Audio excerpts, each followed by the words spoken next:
Assalamualaikum warahmatullahi wabarakatuh. Bismillahirrahmanirrahim. Alhamdulillahi rabbil alamin. Wabihi nasta'inu ala umurid dunya waddin.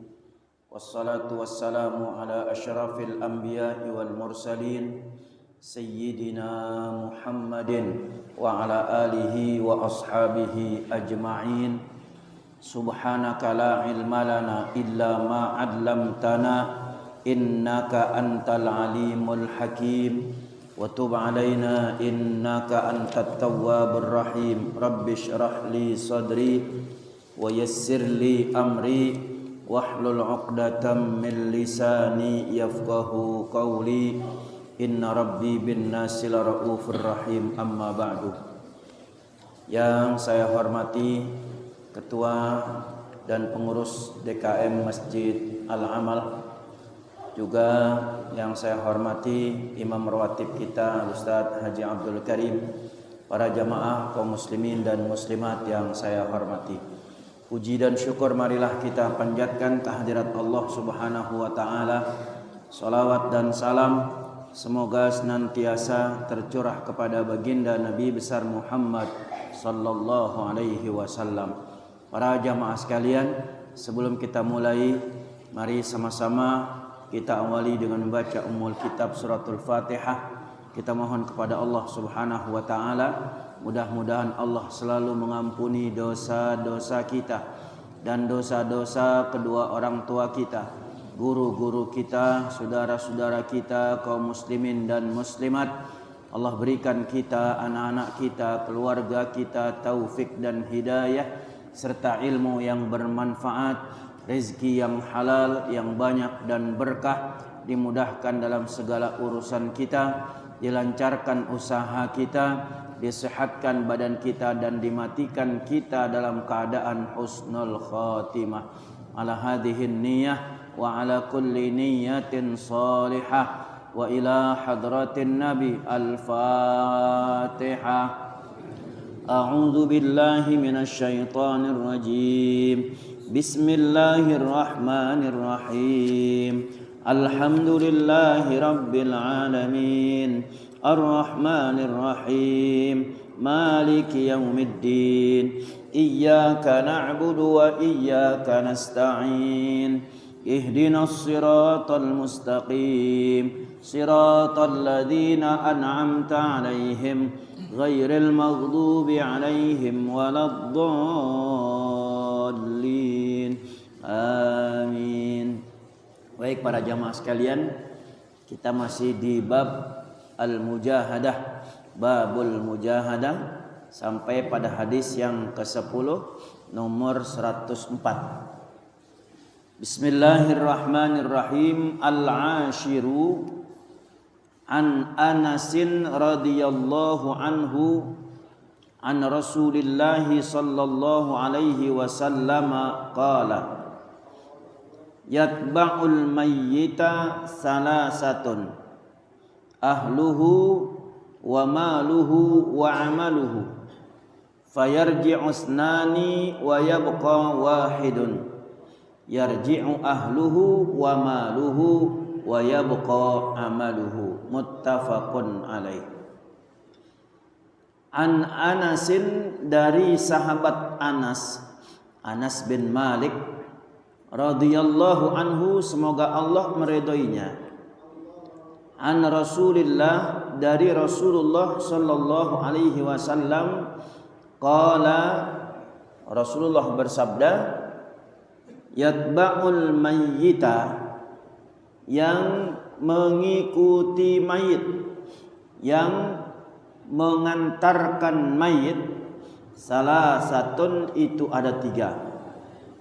Ahluhu, yang pertama keluarganya, yang kedua wa maluhu, dan hartanya, dan yang ketiga wa amaluhu, dan amalnya.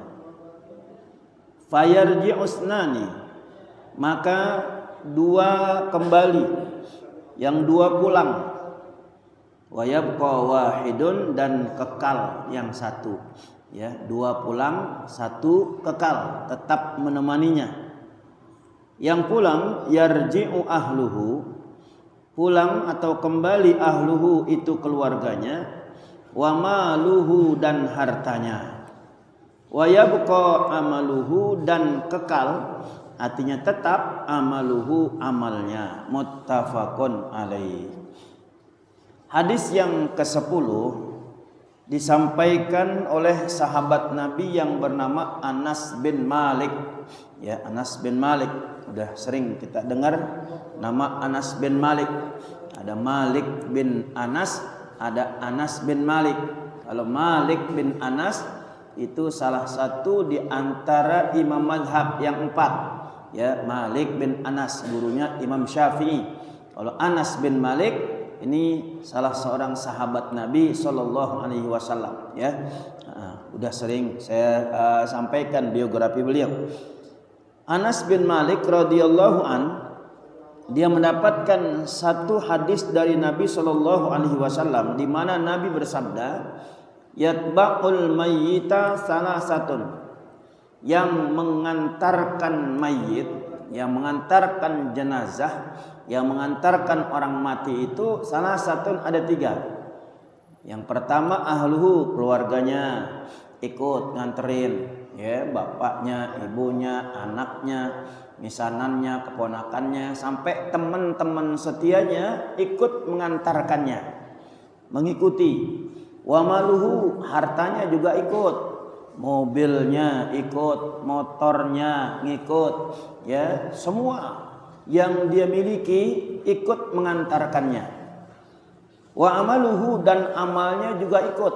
Nah, tapi dari 3 yang mengantarkan itu 2 pulang, keluarganya pulang, ya, hartanya pulang, keluarganya pulang, bapaknya, ibunya, anaknya semua cuma mengantarkan sampai selesai pemakaman, selesai penguburan, mereka pulang kembali ke rumahnya.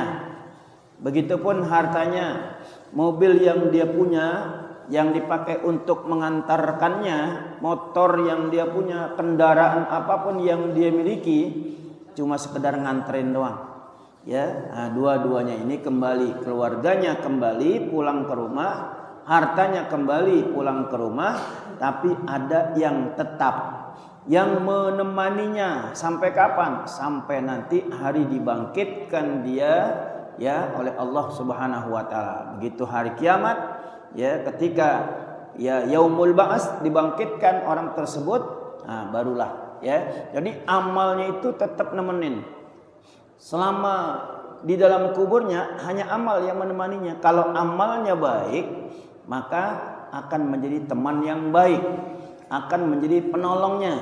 Tapi kalau amalnya tidak baik, maka dia akan terus mendapatkan azab, siksaan dari Allah Subhanahu wa taala. Yang dinamakan dengan azab kubur.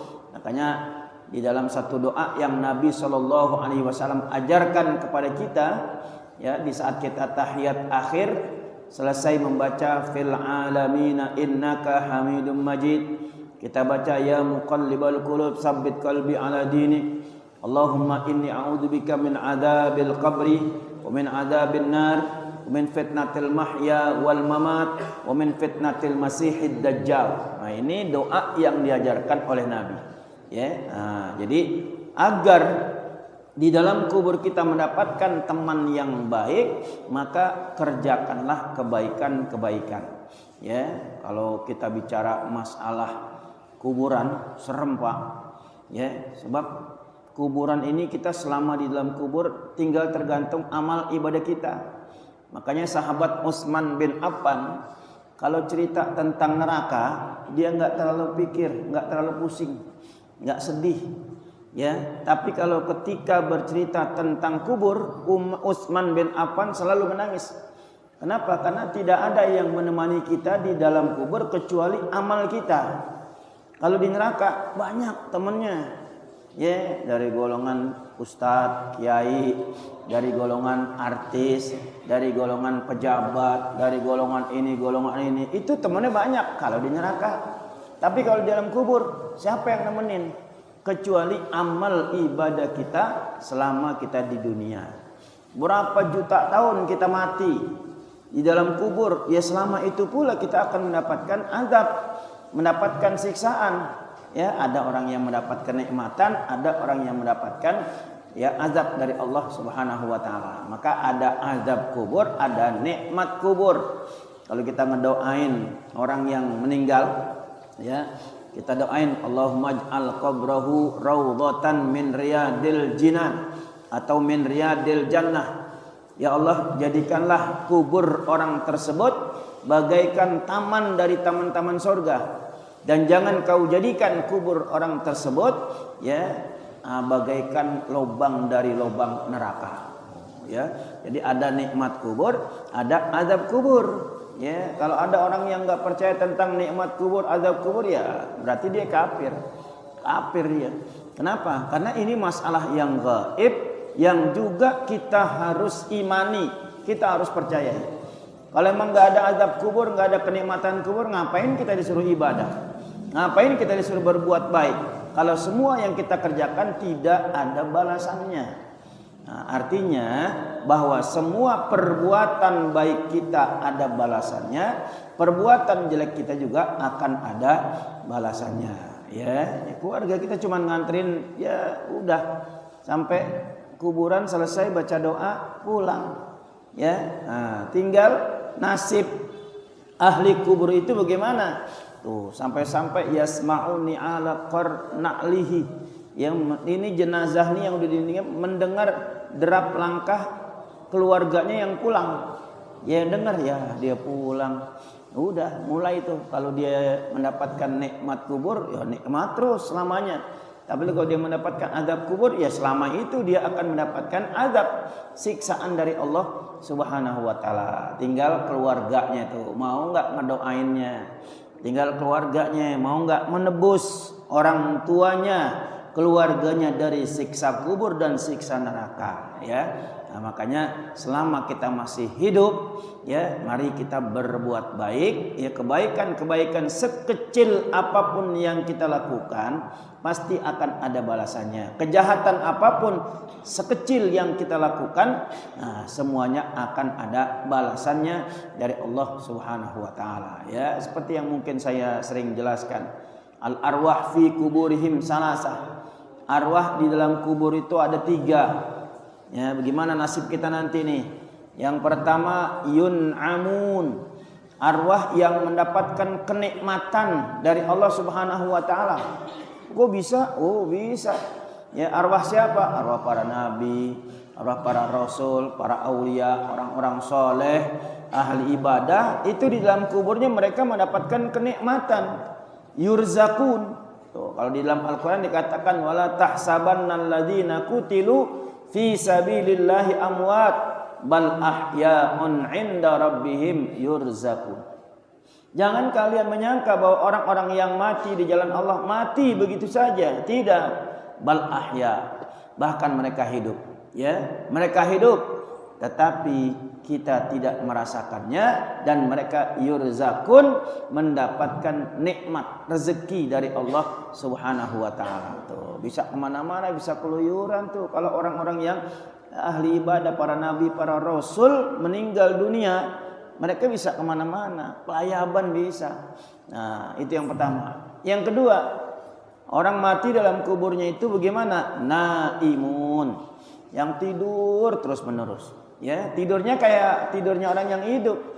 Kalau kita tidur orang yang hidup masih mimpi, nah orang mati juga tidur ngimpi juga.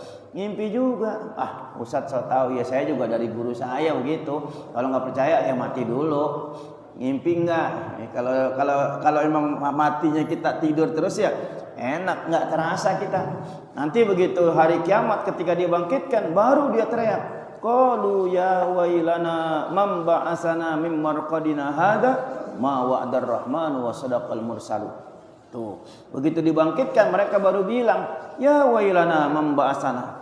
Celaka nih. Siapa yang bangunin gue? Gue baru tidur. Tuh, perasaan tidurnya udah jutaan tahun. Udah jutaan tahun dia tidur, tapi serasa baru saja dia tidur. Tuh, nikmat tuh orang yang begitu. Nah, ini yang kedua. Yang ketiga, mu'adzabun. Orang yang di dalam kuburnya itu selalu mendapatkan azab, siksaan ya dari Allah Subhanahu wa taala. Tinggal bagaimana kita orang-orang yang hidup meringankan siksaan orang tua kita, menghapuskan siksaan orang tua kita. Emang bisa? Bisa. Dengan doa-doa kita, Rabbighfirli wa liwalidayya warhamhuma kama rabbayani shaghira. Dengan kita bersedekah niatin buat orang tua kita yang udah meninggal, kita bikinin badal haji, kita bikinin badal umroh. Ya, semua kebaikan-kebaikan yang kita niatkan buat orang yang sudah meninggal dunia itu pahalanya akan sampai kepada mereka ya. Nah, jadi yang kita khawatirkan itu arwah yang ketiga, mu'adzabun, yang selalu mendapatkan siksaan dari Allah Subhanahu wa taala. Makanya kita kalau habis salat kan ada doa, ya Allahumma ajirni minan nar, Allahumma ajirni minan nar. Ya Allah, selamatkanlah aku dari siksa neraka. Tuh, ya. Tapi siksa neraka selamat. Nah, kalau dikubur enggak selamat, apa neraka bisa selamat? Tuh. Sementara dalam satu hadis Nabi bersabda, al-qabru awwalu manazil. Kuburan itulah tempat persinggahan yang pertama. Faman naja fama ba'dahu aisa. Kubur itu tempat singgah kita yang pertama. Kalau dikubur kita selamat, maka akan mudah untuk alam berikutnya. Tapi kalau dikubur aja nggak selamat, gimana mau selamat di alam neraka? Nah, makanya cari selamat dulu kita di alam kubur. Ya, ada satu ungkapan yang bagus begini. Ya, ini kata kubur, kata kuburan ya. Aku, kata kuburan, adalah tempat yang paling gelap di antara yang gelap. Maka terangilah aku dengan tahajud. Tuh, untuk menerangi kubur dengan memperbanyak kita tahajud di malam hari. Ada yang bilang, Ustaz, aneh tahajud siang malam boleh nggak? Saya bilang keterlaluan ente. Ya, tahajud malam aja nggak pakai siang. Disangkain dia bilang, aneh tahajud siang malam. Ini bilang ente keterlaluan, lebay. Emang kenapa? Kalau tahajud malam aja namanya tahajud. Wa minal laili fatahajjat. Dan di sebagian malam, udah ketahuan sebagian malam, siang malam, saking sombongnya, saking sombongnya. Dia bilang lagi, ana juga duha siang malam, ya ada lagi duha siang malam. Karena dia bilangnya tahajud siang malam, ya udah dibalikin lagi, ana juga duha siang malam. Ya, dua-duanya orang bego itu namanya, orang-orang nggak ngerti. Jadi kata kubur apa? Aku adalah tempat yang paling gelap di antara yang paling gelap, maka terangilah aku dengan tahajud. Ya, yang kedua, aku adalah tempat yang paling sempit, maka luaskanlah aku dengan silaturahmi. Dengan silaturahmi kubur kita akan menjadi senggang. Ya, ada yang nanya, emang ada tuh himpitan kubur? Ada. Ya, kubur yang tadinya luas mungkin ya, taruhlah orang gali kubur nggak seukuran jenazah, panjangnya, lebarnya digali 2 meter nggak tanggung, dalamnya 2 meter ya, kemudian lebar 2 meter biar dia bisa bergerak ya. Tetap ya suatu saat nanti akan mendapatkan himpitan alam kubur. Itu ada dasar hadis itu jelas.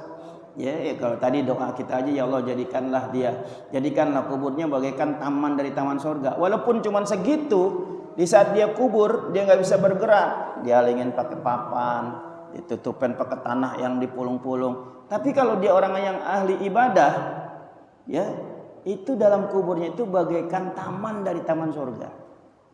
Saya pernah dapat cerita dari guru saya, Al-Walid Habib Ali bin Abdurrahman As-Segaf. Cerita ini memang ya mungkin kalau saya sih percaya aja. Kalau yang cerita guru saya orang alim, ya ada yang percaya atau tidak silakan. Guru saya cerita begini, ada 3 orang bersahabat, 3-tiganya ini orang yang ahli ibadah, 3-tiganya orang yang ahli ibadah. Kemudian satu di antara 3 orang ini meninggal. Satu di antara 3 orang meninggal. Nah, ini yang 2 temannya ini ikut nganterin kubur. Begitu keluarganya semua udah pada pulang, dia berdua nggak mau pulang. Karena tadi saya katakan 3 orang ini ahli ibadah dan mempunyai kelebihan masing-masing. Dari satu temannya itu bisa melihat orang yang di dalam kuburnya yang baru dikubur tadi, dia sedang melaksanakan sholat. Ya, makanya saya bilang nih, ada yang percaya, ada yang nggak percaya. Kalau saya percaya, ya, salah satu di antara sahabat yang 2 orang ini diberi kelebihan, bisa melihat orang yang ada di dalam baru dikubur, dia lagi sholat. Dia lagi sholat, penasaran dia, ya, penasaran.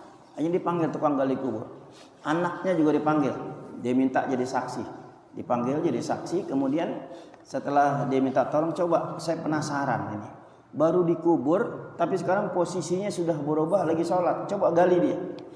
Begitu digali, dia lagi tahiyat. Dia lagi tahiyat. Wallahu alam, ya, kembali kepada keyakinan, kepercayaan. Kalau saya percaya, karena ada azab kubur, ada siksa kubur, ada kenikmatan kubur, ya, kesenangan kubur itu pasti ada. Wa na'imuha, gitu kan. Nah, kemudian begitu ini 2 orang ini penasaran, apa sih yang dia kerjakan selama hidupnya ini, ya. Nah, dia tanya sama anaknya, "Nak, kamu ini kan anaknya, pasti kamu tahu dong apa yang dilakukan oleh ayahmu setiap hari." Ya, emang kenapa Tuan? Ini ayahmu posisinya lagi begini, ini seperti orang lagi tahiyat. Kan tadi kita kuburinnya begitu. Kenapa sekarang seperti orang tahiyat? Ya, ya Allah, anak itu menangis sambil berkata, "Saya setiap malam melihat dan menyaksikan serta mendengar ayah saya. Setelah selesai sholat malam dia selalu berdoa, ya Allah, berikan aku kesempatan untuk terus melaksanakan sholat sekalipun aku sudah mati. Ya Allah, beri kesempatan aku untuk terus bisa melaksanakan sholat sekalipun aku sudah mati." Sampai-sampai udah mati masih bisa sholat. Tuh, kenapa? Kenikmatan di dalam sholat itu luar biasa. Kita kan belum bisa ngerasain nikmatnya sholat. Jujur aja, saya cuman sholat itu begitu udah gugur kewajiban, assalamualaikum, alhamdulillah, lega. Mana nikmatnya? Nah, kalau orang makan nikmat, kenyang, wah gue pengen nambah nih. Nambah, kenapa? Saking nikmatnya. Kita belum pernah tuh yang namanya ngerasain nikmatnya sholat, tambah lagi. Gue gak mau tidur entar malam, gue mau sholat. Kenapa? Enak banget. Belum pernah kan? Yang penting cuma sekedar gugur kewajiban. Ya, nah, jadi nikmat kubur itu ada dan siksa kubur juga ada. Ya, jadi tadi yang kedua, aku adalah tempat yang paling sempit, maka lapangkanlah, luaskanlah aku dengan silaturahmi. Nah, banyakin silaturahmi. Ya, kemudian aku adalah tempat yang paling sepi, maka ramaikanlah aku dengan perbanyak membaca Al-Quran. Ya, aku ini tempat yang paling sepi, nggak ada siapa-siapa, cacing. Tuh, makanya hati-hati ntar. Yang bisa jadi cacing tuh, naga-naga bisa jadi cacing. Cacing nggak bisa jadi naga. Ya, cacing bisa jadi naga ntar, tapi naga hati-hati bisa jadi cacing ntar, jangan belagu. Ya, jangan belagu. Tuh ya. Nah, jadi ramaikanlah aku dengan memperbanyak membaca Al-Quran. Banyakin baca Al-Quran. Kemudian aku adalah tempatnya binatang yang menjijikkan, maka racunilah binatang tersebut dengan sedekah. Dengan sedekah, binatang-binatang yang beracun yang akan mengisap dan menggigit kita, mereka akan mati terbunuh, ya, kena racun dari sedekah kita. Banyakin sedekah. Aku akan menghimpitmu hingga hancur, maka bebaslah himpitan tersebut dengan sholat. Tuh, bebaskan himpitan kubur itu dengan melaksanakan sholat, ya, yang wajib dan yang sunnah kita kerjakan. Aku adalah tempat yang akan merendammu dengan cairan yang menyakitkan, maka bebaskanlah rendamanmu itu dengan puasa. Dengan puasa Ramadan, ya, itu yang wajib, yang sunnah yang kita kerjain, ya, Senin Kamis, Ayyamul Bid, ya, dan lain sebagainya. Nah, kemudian yang terakhir, aku adalah tempat munkar dan nakir bertanya, maka persiapkanlah jawabanmu itu dengan perbanyak membaca kalimat la ilaha illallah Muhammadur Rasulullah. Nah, dengan 2 kalimat tersebut, la ilaha illallah Muhammadur Rasulullah, udah cukup. Ya, kenapa? Karena inti pertanyaannya nanti apa? Man rabbuka? Siapa Tuhanmu? La ilaha illallah. Wa man nabiyuka? Siapa nabimu? Muhammadur Rasulullah. Oh, udah, nggak perlu diapalin. ya, dengan sendirinya nanti ibadah yang kita lakukan itu akan mendorong kita, membimbing kita untuk bisa menjawab semua pertanyaan-pertanyaan dari malaikat munkar dan nakir, ya. Para jamaah sekalian yang saya hormati, jadi kembali ke hadis kita yang disampaikan oleh sahabat Anas bin Malik bahwa yang mengantarkan mayit atau jenazah itu ada 3. Yang pertama keluarganya, hartanya dan amalnya. Yang 2 kembali, keluarganya pulang, hartanya pulang, mobilnya semua, motornya pulang semua yang dibawa. Tapi ada kekal, satu yang kekal, apa? Amaluhu, amalnya kekal di dalam kuburnya, ya. Satu hadis lagi, al-hadis al-hadiyah asyara an Ibnu Mas'udin radhiyallahu anhu qala. Hadis ke-11 dari sahabat Ibnu Mas'ud, namanya Abdullah Ibnu Mas'ud radhiyallahu anhu, semoga Allah meridhoinya. Qala, ia berkata, qala an-nabiy sallallahu alaihi wasallam, Nabi sallallahu alaihi wasallam bersabda, al jannatu aqrabu ila ahadikum, surga itu lebih dekat kepada seseorang di antara kamu, min syiraki na'lihi, dari tali sandalnya, dari tali sandalnya. Wan naru mislu dzalik, neraka juga begitu. Ya, jadi maksudnya apa? Maksudnya sekecil apapun kebaikan yang kita lakukan itu bisa membuat kita masuk surga. Dan sekecil apapun dosa yang kita lakukan itu akan membuat kita masuk neraka, ya.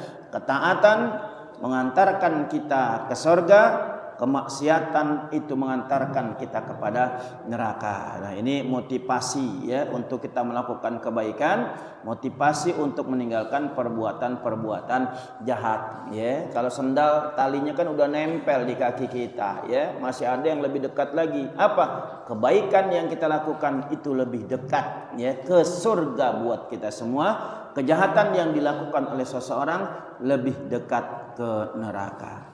Ya, mudah-mudahan 2 hadis yang kita baca pada siang hari ini bermanfaat buat kita, mengingatkan kita bahwa kita semua pasti akan merasakan kematian. Hidup di dunia enggak lama, ya. Kalau ngikutin umur Nabi cuma 63 tahun. Tapi di alam kubur atau alam barzah itu sangatlah panjang, kehidupan yang lama, kehidupan yang panjang. Kalau kita mendapat kenikmatan, nikmat yang terus-menerus. Kalau kita mendapatkan siksaan, azab, siksaan yang terus-menerus. Maka ini menjadi pelajaran buat kita semua, ya, agar kita bisa tetap melaksanakan kebaikan-kebaikan dan juga menjauhkan semua larangan-larangan Allah Subhanahu wa taala. Mudah-mudahan Allah kuatkan iman dan Islam kita, Allah berkahi hidup kita, keluarga kita, kampung kita, juga negara kita, dan Allah matikan kita dalam keadaan husnul khatimah. Al-Fatihah. A'udzu billahi minasyaitonir rajim. Bismillahirrahmanirrahim. Alhamdulillahi rabbil alamin. Ar-Rahmanir Rahim. Maliki yaumiddin. Iyyaka na'budu wa iyyaka nasta'in. Ihdinas siratal mustaqim. Siratal ladzina an'amta 'alaihim ghairil maghdubi 'alaihim waladdallin. Amin. Rabbana anfa'na bima 'allamtana. Rabbi 'allimna alladzi yanfa'una. Ilahana akrimna bil ilmin nafi' war rizqil halal warzuqna min haitsu la nahtasib. Da'wahum fiha subhanakallahumma wa tahiyyatuhum fiha salam wa akhiru da'wana alhamdulillahi rabbil alamin. Terima kasih dan mohon maaf. Assalamualaikum warahmatullahi wabarakatuh.